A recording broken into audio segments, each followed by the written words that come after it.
Hello everybody and welcome back. My name is Billy and once again I am here with the Foren and we're bringing you another edition of 2vTuesdays. And I wanted to talk a little bit today about how everyone is a fucking critic. That's what I want to talk about, Foren.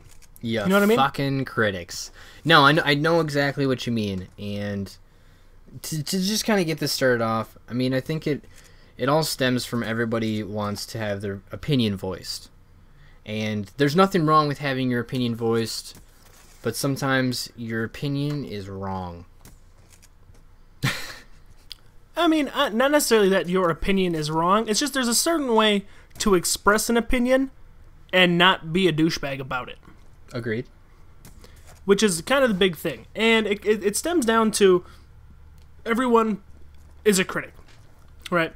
So let's take a big YouTuber, for instance, White Boy 7th Street. And everyone's like, oh, White Boy 7th Street, you're such a money whore. Stop doing this. You're an idiot. You make too much money as is.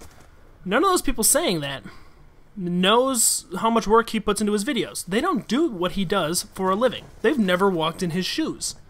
So how can they make the assumption that he doesn't deserve what he has? Because he definitely did something right that person, whether or not they want to be big on YouTube, something that they haven't done. So does that give them, do they have any right at all to judge him in any way? No, I definitely don't think that they do, and it goes back to you saying, you know, they haven't walked in their shoes before. I've had people say that my videos are bad. Someone literally came to my video and said, hey, your videos suck.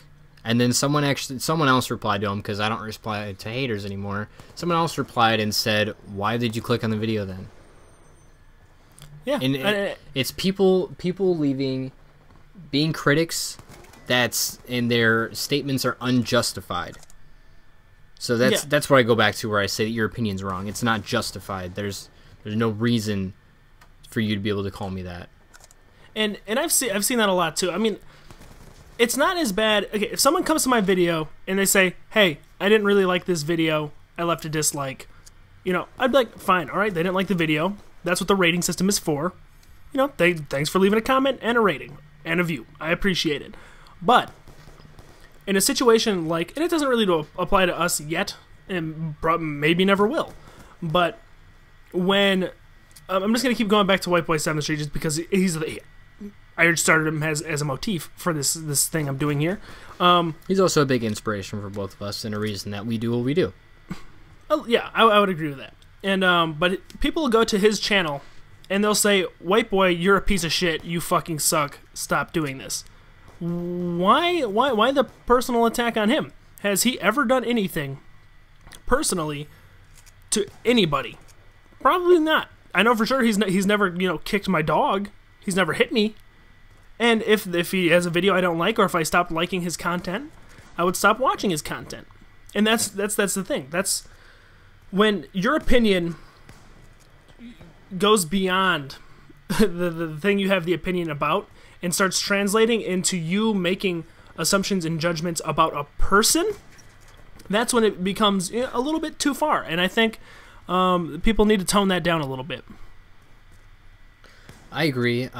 Or there's another, example, the people that attack Woody's Gamertag's family in the comment section. Like, it's uncalled for.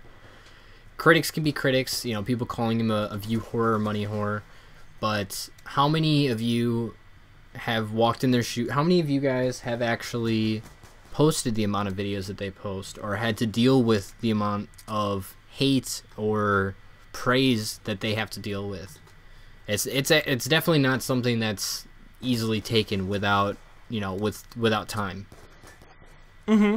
And I would definitely say that for the most part, people in the situation that people on YouTube are, where you're putting yourself out there for other people's entertainment, tend to not. You'd think they'd have thick skin because they'd be used to it. Those people tend to be a little bit more aware of the things around them and what people think about them than people who don't do this thing, because that's how they became successful. They realize what people like and what people dislike because they just have that kind of a connection. And so things that people say may hurt them a little bit more than you'd probably think. Yeah, definitely. And I mean, I wouldn't say that I'm a large enough channel where I get criticized or where I get abundance of hate, but there are things that can be said that even to the toughest of skin can still get to somebody. Oh, no doubt. And one time may not be a big deal. 2 times might not be a big deal. When you hear that thing 500 times, it starts to become a big deal.